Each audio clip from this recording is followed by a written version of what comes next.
מבורך מפי עליון בעזרת השם יתברך. בוקר טוב, בשם השם ונעשה ונצליח. תודה רבה. On est aujourd'hui le jeudi 2 du mois de février, le Chaim Tovim ou le Shalom, et le Yud Aleph du mois de Shvat. Bezrat Hashem, on étudiera ce matin un cours qui nous a été demandé sur Rabbi Nachman. On va étudier la Hitnaseut, sujet très intéressant et prenant, je vous dis franchement, qui est rempli de...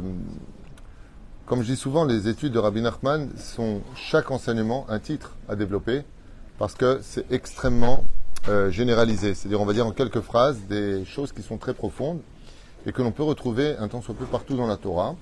Donc c'est ce qu'on va étudier aujourd'hui, Hitnaseut, c'est-à-dire celui qui veut s'élever, celui qui veut passer de quelqu'un d'ordinaire à quelqu'un de plus important, de s'élever, mais pas dans le mauvais sens, car tout celui qui cherche les honneurs dans ce monde raccourcit non seulement les jours de sa vie, mais de qui plus est, s'éloigne de la Shekhinah.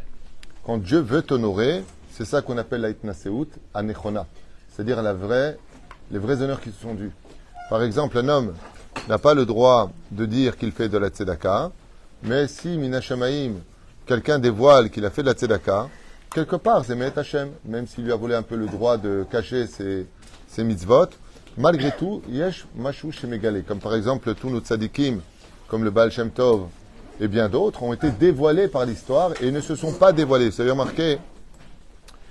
remarqué que les vrais tzadikim cherchent toujours à se cacher. Cherchent toujours à se cacher. Il y avait un tzadik qui était tellement grand qu'il a écrit un livre qui s'appelle Orchot Tzadikim, il n'a pas donné son nom. Il n'y a même pas son nom. Et c'est pour ça qu'il faut faire attention d'éviter de se mettre toujours à l'affiche. Il y a une marloquette à savoir est-ce qu'on doit mettre sa photo ou pas sur les halonymes, est-ce qu'on doit se montrer ou pas. Faire très attention à cela. Et surtout quand des fois on se met la photo en grand comme ça, il y a marqué Vod Arav Gaon. C'est Gaon, le mec il est baki dans tout le Talmud, Yerushalmi, Bavli, Beiyun, alors qu'il s'est à peine étudié une Mishnah, Bekoshi. C'est-à-dire faire très très attention à cela, de fuir vraiment le kavod. Alors on n'a pas commencé le cours bien sûr, mais on va le commencer maintenant. De toute façon on peut en faire qu'un avec vous ici puisque l'heure est très avancée. On a fait sortir le Sefer Torah. Alors bon accouchement pour Hadassah Rachel Bat Avram Avinu, pour un beau bébé en bonne santé. Il raconte que le srout de Rabbi Nachman Yagen Ba'ada ou Bechol Asherla Lechaim Tovim ou Shalom, ainsi que pour toutes les femmes qui accouchent, et avant ça, celles qui veulent se marier, ceux qui veulent Be'ezrat Hashem une bonne parnassa, tout ce que vous désirez, Bracha Ba'atzlacha. Je rappelle que la semaine prochaine, il n'y aura pas de cours, parce que je serai absent pendant une semaine. La reine, vous aurez le temps de revenir sur les 5000 cours qui vous attendent sur Torah Traim. Ne vous inquiétez pas, vous ne vous ennuierez pas. Je vous rappelle que les anciens cours ne sont pas plus mauvais que ceux qui sont faits maintenant, ne sont pas moins meilleurs, on va dire plutôt, de l'Shon Youvi. Donc en tout cas, pour ceux qui sont intéressés, vous aurez le temps de regarder. C'est pour ça qu'aujourd'hui, je vais faire, à mon avis, 5-6 cours blin et d'air, pour laisser d'abord pour descendre la liste, parce qu'elle est importante. Vezéou. Pour ceux qui pourront, Be'ezrat Hashem Yitbarach, je rappelle que le 10 du mois, on doit payer la Vrechim, et on a beaucoup à sortir, et énormément de familles qui tapent à la porte de ma collègue. Donc celui qui peut, t'avoir la Birkat Hashem. Et comme l'a dit le Yanouka, heureux celui qui soutiendra les œuvres du Rav Tuitou. C'est ce qu'il aurait dit, je n'y étais pas là. C'est ce que m'ont rapporté, ça a été filmé à ce qui paraît. Tov, yalla bracha ve'atzlacha bechol ma'aseadenu, refoua shlema pour tout notre lys et elinu shmat kol mete Israël. On commence tout de suite notre cours. Alors, comme je vous le disais, qu'est-ce qui se passe? Ah, mais t'as 500 shekels, 50 shekels, 1 shekel, 5 shekels. Alors c'est quoi ça? 50 000. Je comprends pas. 5 000 quoi? 5 000 euros. Bezrat Hashem. Bracha v'atzlacha, amen, amen. Rota v'rabotai, takshivu tov. Les mots que vous entendez ici, quand on les traduit, sont très loin d'être la réception réelle de ce qu'ils veulent dire. Mais quand on a étudié beaucoup de livres, je parle pas de moi, je suis un Maharet, je suis pas un grand Torah du tout, je suis 1m84 en taille, mais plus que ça, voilà, je traduis, je vous transmets un peu de Torah, c'est tout. Aval. Hein? Je ne dois pas dire que je suis un Maharet. Je suis un super Maharet. Je ne dois pas dire. Ah, ça te dérange toi? C'est-à-dire, si moi je suis un Maharet, alors toi qu'est-ce que t'es? C'est ça. C'est une catastrophe. Pense pas à moi, ça veut dire. Il pense à lui. Sur nous tous, c'est horrible. Ah oui, ça c'est vrai, ça. Il a raison. Sache une chose. Face à l'éternité de la Torah, on est tous des Maharet. Seulement, encore une fois. Top, l'homme méchant. Mi Shematil. Emma, Yetera. Ah, Tov. Mais tu sais, Gezel Dad, c'est Gam Chamour. De faire croire aux autres qu'on est un grand alors qu'on ne l'est pas, hein. Ça aussi, c'est du vol. Tov, Rota, on va pas faire mon jugement. Parce que si j'étais un grand en Torah, j'aurais fini ma vie. Pour l'instant, je suis en développement, doucement, doucement. Mais c'est vrai qu'avant, j'étudiais beaucoup plus. Ça fait des années et des années aujourd'hui que j'étudie beaucoup moins. Parce que je reçois de plus en plus de rendez-vous. Au début, j'en avais un par jour. Après, je passais à 2, 3, 4, 5. C'est très difficile. Mais mon Rav m'a dit que le travail que je faisais était très important. Une fois, je suis parti le voir il y a très longtemps. Je fais une parenthèse au Kollel. Avec des larmes, parce que je voyais tous mes amis avancer dans l'étude, et moi, j'étais tout le temps en rendez-vous pour essayer de sauver des couples et d'éducation, et mon Rav m'a répondu à la chose suivante. Il m'a dit, L'Igboa et Tim la Torah Zechova. On doit tous fixer un temps d'étude, mais ce que tu fais toi, nous, on ne peut pas le faire. Alors notre étude, elle vient pour toi. Comme ça, il a essayé de me consoler. Il m'a eu. Après, il m'a dit, tu vas en France, il nous faut 120 000 shekels. J'ai aimé. T'as viens là. Mishemetil Emma Yetera. Al Hatzibur Shelo Leshem Shamaim Eno Roe Ben Talmid Chacham.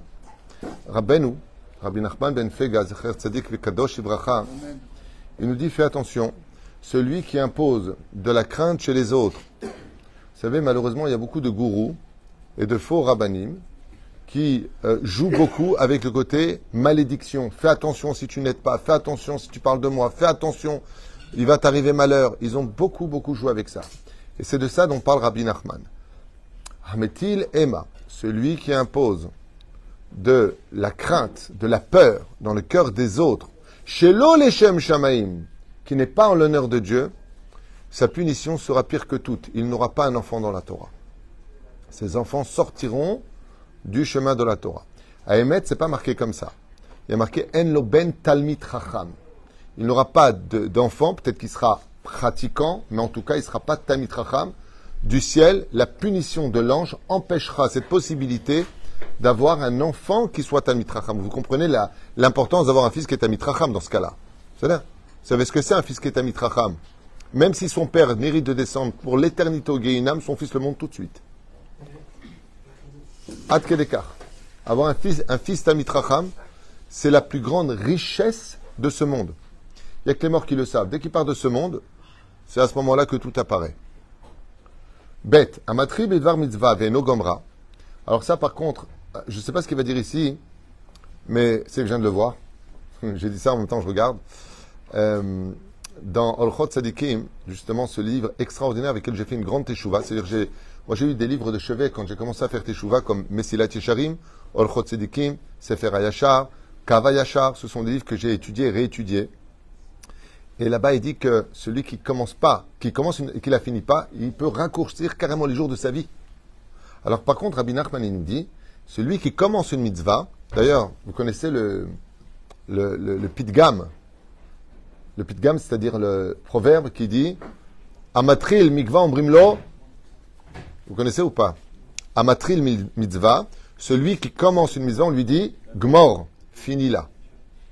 L'une des raisons pour lesquelles Moshe Rabbeinu alav shalom a argumenté avec Hachem, c'est qu'il a dit, mais tu sais très bien qu'Hachem, qu'on doit absolument finir une mitzvah. Si je les ai sortis du pays d'Égypte pour les rentrer en Eretz Israël, alors je dois rentrer en Eretz Israël. Et Akadosh Baruch Hu lui dit, Nachon. C'est pour ça que tu vas donner ta mitzvah à Yoshua. Et c'est maintenant on comprendra pourquoi Nadav, Eldad ou Medad, on dit Moshe met Yoshua Machnis. Moshe met, pourquoi marquer Moshe met? Moshe, il n'est pas mort. D'accord, s'il y a un tzaddik au monde qui n'est jamais mort, c'est Moshe Rabbeinu. Pourquoi ils disent Moshe met? La mitzvah de Moshe, elle est morte parce que c'est Yoshua qui l'a fini. Celui qui fait 99% d'une mitzvah, et l'autre il fait 1% de la mitzvah, il prend les 100% de la mitzvah. Rien, d'où l'importance de toujours finir une mitzvah. Tu fais une mitzvah, mais il y a plus grand que finir une mitzvah. D'après toi, Aaron. Qu'est-ce qu'il y a de plus grand encore que de finir une mitzvah? Bidiouk. Gadol amezake minaose. Quand tu fais une mitzvah et que tu prends quelqu'un d'autre pour faire la mitzvah avec toi. Alors celui qui laisse finir l'autre. Non, le méchant, à tabifnim, donc tu l'as fini quand même. Mais tu permets à la personne de faire la mitzvah avec toi, tu prends un centuple salaire. Dans le ciel, on aime ça. Les gens qui prennent avec lui d'autres personnes pour avoir le mérite de faire cette mitzvah. Vous ne pouvez pas savoir dans le ciel, au moment du jugement, combien Kadosh Baruch Hu, il donne de salaire. Parce que, par exemple, Stam, parce que tu as amené une personne avec toi à un cours, parce que tu lui as fait faire un Shabbat chez toi, qui lui a un peu changé sa vision des choses. Le moindre détail que tu puisses faire pour une personne, pour lui donner une poussière d'amour dans l'étude de la Torah et des mitzvot, ton salaire, il dépasse tout ce que tu pourrais jamais imaginer. Gadol HaMezakeh, il n'y a pas, comme dit le Zohar Kadosh, il dit la plus grande de toutes les mitzvot de la Torah, c'est Mezakeh Tatsibour. En. Celui qui donne du mérite au Tzibour, qui rapproche les cœurs des gens vers Akadosh Baruch Hu, Dieu l'aime particulièrement. À un tel point qu'il fait partie des gens dont la bénédiction ne revient jamais vide. Quand vous voulez des fois une bracha de quelqu'un, alors on avait fait une liste des personnes les plus adéquates, le Gdolador et ainsi de suite, on avait parlé, celui qui a été mis en public, les Kohanim, les parents. Mais en haut de la liste, c'est un Mezakeh Tatsibour. Celui qui est Mezakeh Tatsibour, pourquoi il est si grand? Parce que Chazal, ils disent qu'il a non seulement son mérite à lui, il a le mérite des autres, mais il a le mérite de tous ceux qui sont morts et qui prient pour lui parce que leur descendance fait tchouva grâce à lui. Alors derrière lui, il ne vient pas seul. Il vient avec des millions d'âmes qui ont précédé, mis doré d'oro de génération en génération, et qui disent Amen à sa bracha. De l'importance de prendre la bracha d'une personne qui est Mezakeh Tatsibour, les Shem Shamaim, bien sûr. Oy vavoy de travailler pour nous. Donc, Rabbi Nachman nous dit, Amatri bidvar mitzvah ve'eno gomra, celui qui commence une mitzvah et la finit pas, moridin oto migdulato. Alors moi je trouve que c'est pire ce qu'il dit maintenant. Il dit, si tu commences une mitzvah et tu la finis pas, on te fera descendre de ton statut. À émettre, imaginez quelqu'un pétrit une pâte, et puis il la laisse dans le four, elle commence vraiment à devenir dorée, magnifique, et puis il continue pas, il s'en va. Qu'est-ce qui se passe avec son pain? Il est grillé, nachon, et il est immangeable. Si tu n'as pas fini la mitzvah, c'est immangeable. C'est pour ça que Dieu a créé, derrière Hagav, je vous fais une parenthèse de l'étude, il faut toujours que je me le ramène. Akadosh Baruch Hu a créé la réincarnation. L'un des buts de se réincarner, c'est pour venir finir une mitzvah qu'on n'a pas commencée. Ou compléter ce qu'on n'a pas commencé. Par exemple, prenons quelqu'un de très connu, Rabbi Akiva. Il a fait tchouva à l'âge de 40 ans. Il s'est mis à étudier 80 ans de sa vie, sans interruption, pour devenir le plus grand de tous les Tanaïm. Maître de Rabbi Shimon Bar Yochai, Rabbi Meir, Balanes, Rabbi Yehuda Bar Ilai, Rabbi Yossi ben Chalafta. Azma, il est revenu en Gilgoul en tant que Ramchal, qui a vécu 40 ans, pour compléter les 40 années où il n'a pas étudié la Torah. C'est pour ça d'ailleurs que, Mina Shamaï, vous irez sur la tombe de Rabbi Akiva à Tibériade, juste à côté, à peu près 6 mètres de lui, vous avez la tombe du Ramchal, qui n'ont aucun rapport ni au niveau des époques, ni au niveau des lieux géographiques, de leur dévoilement. Il n'y a pas de rapport. Alors pourquoi l'un côté de l'autre? Que tu me mets un Tana avec un Haron, Tshuva et Pshuta, c'est pas le même corps, c'est juste la même âme. Tana. Tu viens toujours compléter. C'est pour ça que, encore une fois, je le dis et je le répète, il y a un jeu qui s'appelle le Monopoly, vous connaissez? Tu reviens à la caisse, à la case départ, vous connaissez ça? Ou le dada, tu reviens à la case départ. Celui qui ne fait pas Torah Mitzvot dans ce monde, qu'il sache une chose. Il peut dire je fais ce que je veux toute la journée, je ressens pas, j'ai pas envie.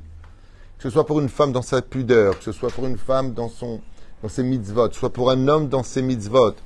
L'homme méchané maïe, ça change rien.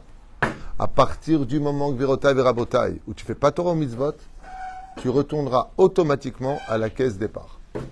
À la case départ. Et à la caisse aussi. Vous savez ça? Akadosh Baruch Hu, il a tout son temps. Le seul qui en perd, c'est toi. Parce que lui, il est hors du temps, il a créé le temps. Donc tu vas, hop, tu retournes. Et hop, tu retournes. Et hop, et vous n'avez pas marre de retourner à l'école maternelle? On va pas en finir une fois pour toutes. Kol od, chez l'eau, et viu et ta olam les tikuno. Comme ça, dit le Harizal, tant que le monde n'est pas venu à son tikkun, il n'y a pas de Géoula. Chaval. Et ça s'adresse aussi bien au monde religieux qu'au monde non religieux. Ici, ce qu'on vient de lire, ça s'adresse d'ailleurs au monde religieux ou non religieux? Question pour un champion. Mais Vadaï, pourquoi? Parce que tu commences à mitzvah. Donc, à matrin mitzvah, celui qui commence à mitzvah. Combien le monde religieux doit faire tchouva? Ça ne suffit pas d'être religieux et de commencer les mitzvot. Il faut aussi les finir. Ce matin, on a parlé des mea brachot qu'on doit tous faire 100 brachot par jour. Et je vous l'ai dit pendant les halachot, moi-même à la maison, en regardant les bénédictions, À un moment, je me suis arrêté, je dis, mais je vais trop vite, je ne dis pas assez la bénédiction. Baruch ata Hashem. Et on lui dit, Shelo Asani Isha, Shelo Asani Go, Shelo Asani Aved, Shelo Asani Taras, Shelo Asani Asher Baharban Mikol Hamiv, j'ai fini, Ruth Aboradon Olam Asher Malach. C'est pas de la kablanout. C'est pas, je sais lire et je suis sorti de la mitzvah. Prendre le temps de le faire. Vous savez, il y a des comparaisons qui seront faites. Jusqu'à Karli Trazek, Bezrat Hashem. Quand on va au restaurant, on regarde la carte et on prend son temps. Et on prend son temps. Tu crois que c'est bon ça? Ah, fais voir. Ah, c'est quoi ce que vous lui avez amené? Vous avez remarqué ça? On lit bien les choses. J'ai pas compris. Ça veut dire quoi exactement? Gezer? Quand t'as un lapin, tu vas manger des carottes. On regarde comme ça. On prend son temps. Et en plus, on va payer. Et là, tu vas être payé par Dieu. Et tu prends pas ton temps. Le tafrit. On dit le tafrit. Le menu. Tu regardes. Et ça, tu regardes pas. Alors quelqu'un me dit, ouais, mais le menu, c'est une fois par mois, une fois tous les 2 mois, une fois, 2 fois par mois. C'est Aaron, je vois déjà venir. Alors j'ai une réponse pour lui. Hein, une fois tous les ans, il dit. Alors, le menu. D'accord? Il va me dire, mais ça, c'est rare, c'est normal et puis on veut, comme on va payer, on veut voir ce qu'il y a. Ce qu'il n'a pas compris, c'est que chaque journée est unique, qu'elle n'a jamais existé, qu'elle n'existera plus. Ça fait que chaque matin où tu te lèves et tu dis les brachot, elles n'appartiennent qu'à cette journée, donc elles sont uniques. Donc c'est une fois dans la vie et non pas une fois par an. 1-0 là-bas au centre. Kadosh Baruch Hu nifra missionné Israël.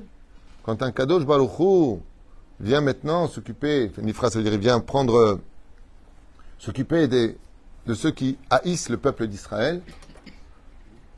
Alors il s'arrange, memané alehem parnasim she'enam tovim. Il engendre les choses de telle façon à ce que leur argent ne soit pas bien dirigé.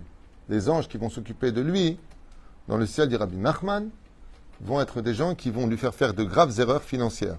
Comme il y a quelqu'un, il n'y a pas tellement longtemps, je crois un rappeur ou un chanteur, je ne sais pas qui c'est exactement. Comment tu dis? Kanye West, John West, qui a dit du mal d'Israël. Mais toutes les personnes qui ont fait ça, toutes les personnes qui ont fait ça ont été ruinées à la fin de leur vie. C'est ce qu'il dit Rabbi Nachman. Celui qui fait du mal à Israël, qui ne s'étend pas de voir son argent investir là où il ne fallait pas le mettre. Assourd de faire du mal à Israël. Tu nous aimes pas, c'est ton droit. On ne peut pas plaire à tout le monde. Mais au moins apprends à te taire. Si tu as fait preuve toute ta vie de sagesse, fais une fois dans ta vie preuve de sagesse.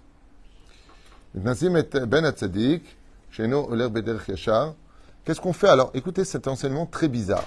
Très bizarre. Moi, il me fait peur cet enseignement. Je ne sais pas ce que vous en pensez. Mais si Rabben, où il le dit, c'est lui qui a raison. J'adore en Israël, ou tu es au Japon parce qu'ils font comme ça, ou tu es en Thaïlande, ils te font comme ça, avec les mains. Ça ne peut pas être normal.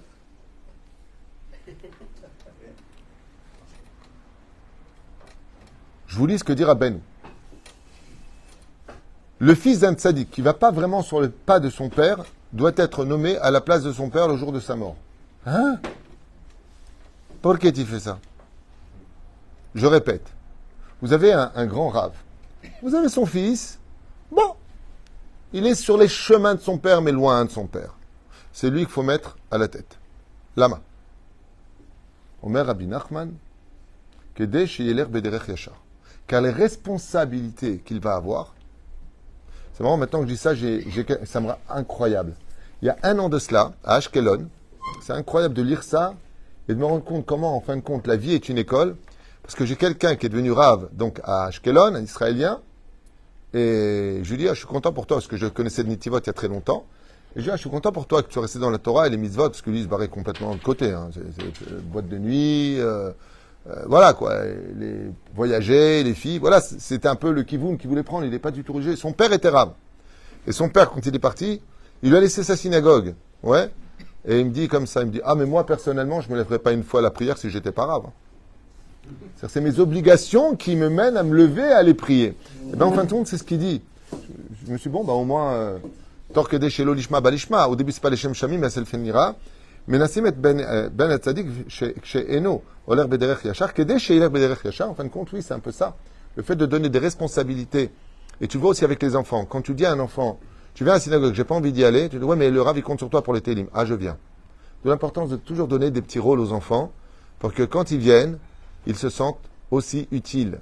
Et c'est pareil aussi pour les Gabaïm.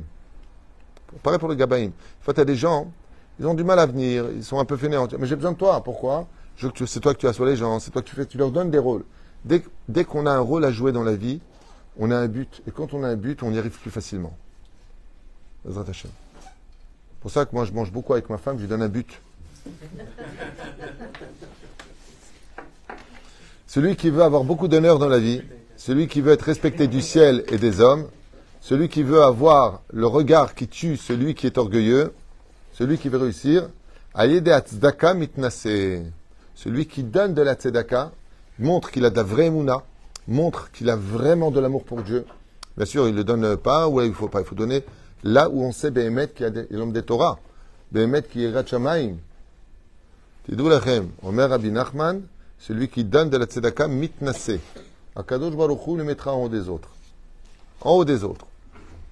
Il recevra tous les honneurs, et dans ce monde, et dans l'autre. En adam olé l'igdoula, et là imken, muchanim lo al kol avonotav. Ouh, zé d'avoir yafé. Zé d'avoir yafé. Si on vous apprend que vous montez de poste, par exemple, vous passez président de quelque chose, ou alors gabaï de quelque chose, vous allez monter de poste. On vous met, par exemple, directeur, alors que vous étiez ouvrier. On va dire comme ça, dans 2 mois, tu passes directeur. Rabbi Nachman, il dit, c'est un siman d'Hachem. Vous voulez entendre? Vous n'allez pas voir vos patrons et lui dire, tu peux me nommer, s'il te plaît? En Adam, olé l'igdoula. Un homme ne monte pas dans ce monde de degrés. Et là, imken mochalim lo al kol avonotav. C'est un signe qu'on lui a pardonné toutes ses fautes. Ah ouais. Quand tu montes de degrés, c'est un yom kippour total pour lui. Car, pourquoi? Ça veut dire que les mekatrigim, les anges accusateurs, sont mis de côté. Il y a une deuxième chose à cela, mais c'est à double tranchant dans la vie. Dès que tu as un cadeau, c'est toujours à double tranchant. C'est que si tu montes de degré, tu vas avoir la responsabilité vis-à-vis des autres. Et donc, tu prends aussi les erreurs des autres. Quand une usine a mal travaillé, en général, le PDG, qui est le premier qui vire? Le responsable. Il faut faire attention aussi à ça. De vouloir être le maire d'une ville, c'est peut-être bien parce que tu as un chauffeur, mais tu prends tous les péchés de la ville, quand tu laisses le mitzvah d'Agava défiler dans ta ville, ben, c'est toi qui paieras pour ça. Donc c'est bien d'être en haut. C'est comme, ça me fait toujours rire, quand tu es petit, tu veux être grand. Et quand tu es grand, tu veux redevenir petit. Parce que petit enfant, petit souci, grand enfant, grand souci. Ken?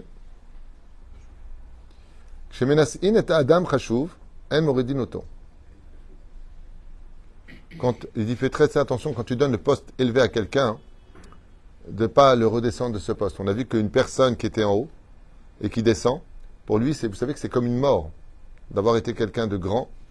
C'est pour ça que, par exemple, sans être méchant dans mes mots, j'ai aucune mauvaise intention de le dire, mais c'est vrai que quand tu as été un très grand rave en France, aux États-Unis, ailleurs, vraiment une lumière, monsieur le grand rabbin, c'est pas méchant ce que je dis, et que tu étais quelqu'un de très important en Radio Shalom, on te reçoit et on te parle, et partout où tu vas, le grand rabbin David, et que tu arrives en Israël, ou si tu as le malheur de dire un mot de travers, tu te fais remettre par des enfants de 16 ans qui comprennent mieux la Gemara que toi. Je vous dis ça parce que c'est arrivé à une personne, un grand rabbin en France, que j'aime particulièrement. Il a fait 2 ans de dépression ici. 2 ans. Pourquoi? Parce qu'il m'a dit en France j'étais tout, ici je suis plus rien. C'est très dur quand tu étais en haut et que tu es en bas. C'est pour ça d'ailleurs qu'au niveau du respect des parents, ça touche aussi. Quand tu as été là pour toi et que tu entends tes enfants te dire papa, papa, papa, papa, et que d'un coup, mitnatek, mais c'est bien l'itnatek, c'est bien de prendre la fligue, ça fait partie du respect des parents, ça y est, commence à vivre ta vie. Et que d'un coup, les parents ils sont tout seuls, puis personne ne va les voir. C'est une chute qui est terrible. On a vu le roi Shaoul, à la Vachalom, Tzadik et Sodolam. Quand le prophète Samuel est venu lui demander d'être roi d'Israël, il a fui, il voulait pas. Combien de temps il est resté roi? 2 ans. Ok? 2 ans. Il vient le voir après 2 ans, il dit bon écoute, c'est bon, tu voulais pas il y a 2 ans, allez descends. Moi alors là, même pas en rêve je descends. Une fois que tu as goûté à être en haut, c'est très difficile. C'est une mort dans l'âme de nommer quelqu'un, par exemple, responsable de tout le bureau, et en fin de compte, tu lui dis maintenant tu retournes ouvrier, je nomme quelqu'un d'autre. Maman, la chute que tu lui fais. c'est chayav mita. Ça veut dire vraiment, cette personne-là vient de subir la mort sur terre. Et c'est exactement ce qui se passe. Des fois, tu as un poste très très élevé, très important, surtout aux États-Unis où c'est extrêmement cruel. Tu n'as pas de préavis aux États-Unis, tu es viré. Le matin, tu viens, on te dit John, yeah, ouais, bah t'es viré. Zizi. Exactement. Prenez vos affaires et débarrassez le bureau. Au revoir, sans aucune compassion. C'est la vie. Et ils te disent toujours, ne t'inquiète pas, tu t'en sortiras. Vous vous rendez compte de quoi on parle? La reine fait très attention. Et c'est pareil pour vos enfants. Je voudrais faire une parenthèse très importante. Quand vous avez votre premier enfant, c'est l'amour de votre vie, le but de votre existence. Il devient le centre. Le problème, c'est que c'est vous qui l'avez mis au centre. Lui, il vous a rien demandé. Mais voilà que vient le deuxième qui prend la place du centre aux dépens de l'autre, qui d'un coup était la personne la plus parfaite et qui devient celle qui devra faire le plus attention parce qu'il a eu le malheur d'avoir le bonheur d'être l'aîné. Qu'est-ce que c'est dur pour les enfants d'être remplacés par « Fais attention à lui, non, donne-lui. Maman, je peux... Attends, je suis avec le petit. Bah, » D'accord, mais moi, avant qu'il vienne, j'étais la star. Vous savez combien c'est dur psychologiquement pour les enfants de vivre ça? Faites très attention. Quand vous avez un enfant à qui vous avez donné, par exemple, 90% d'amour, de ne plus lui donner 80% d'amour. Continuez à lui donner 90 à lui, 90 à l'autre, ça peut être 100 sur 100, peu importe. Hein. Mais n'oubliez pas ce détail, parce que l'enfant, lui, après, ce qu'il va générer, c'est de la jalousie. Il ne va pas aimer l'autre. Vous savez pourquoi? Parce que la naissance de l'autre lui coûte trop cher pour lui. C'est trop cher pour moi ce que tu fais.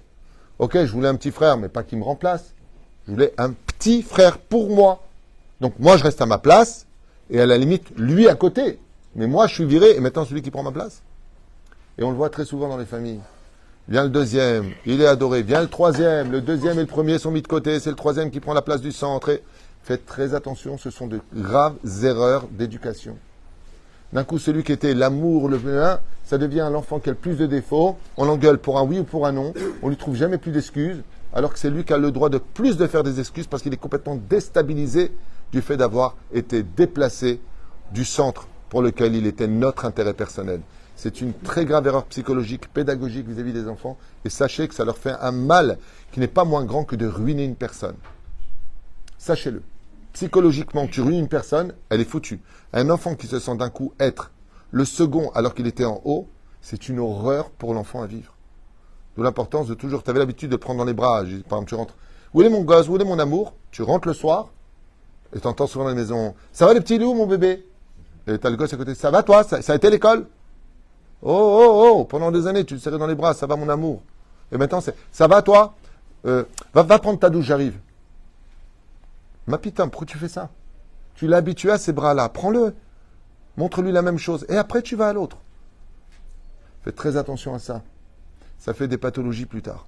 Pas des pathologies maladives, mais des déséquilibres au niveau de savoir aimer, de savoir comprendre. Tu vas développer un regesh extrême chez l'enfant. Regesh. Une sensibilité. Ouais. Faites très attention à ça. Bémet. Et c'est pareil dans votre vie. Regardez, prenons le cas des femmes et des maris. Que Dieu les bénisse. Ok?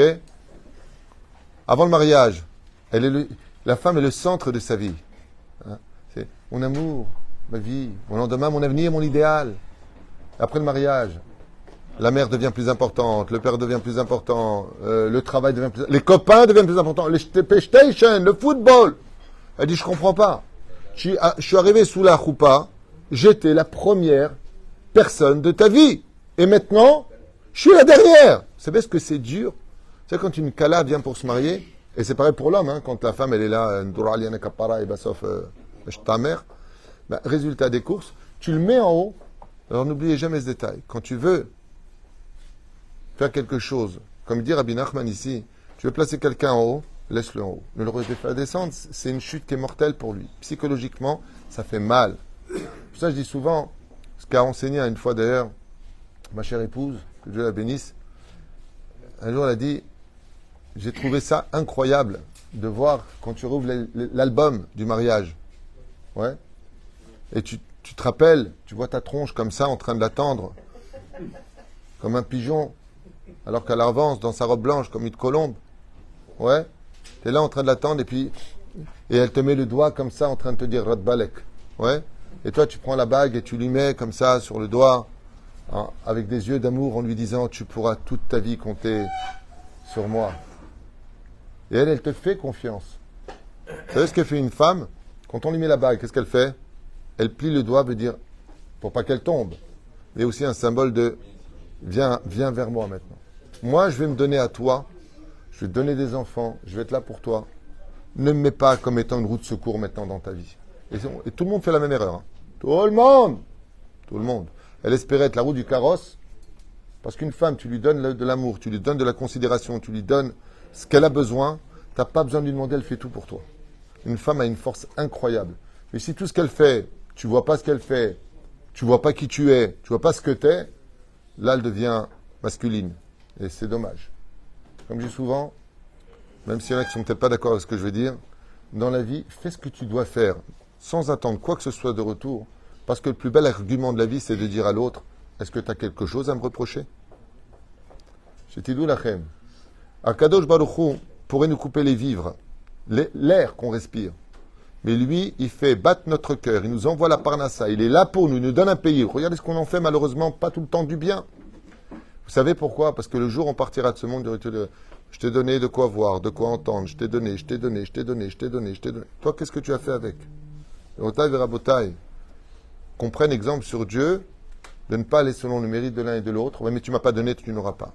La reine, quand tu élèves quelqu'un, n'oublie jamais que la chute peut être très douloureuse pour lui et que ça aussi, il faut, Be'ezrat Hashem, arriver à trouver une solution de telle façon alternative pour que la douleur soit amortie. Jusqu'à Yeshua de Nechamot, Bracha V'Atzlacha et un Shlom Baïd dans toutes les maisons d'Israël et un bon accouchement pour toi, Sarah.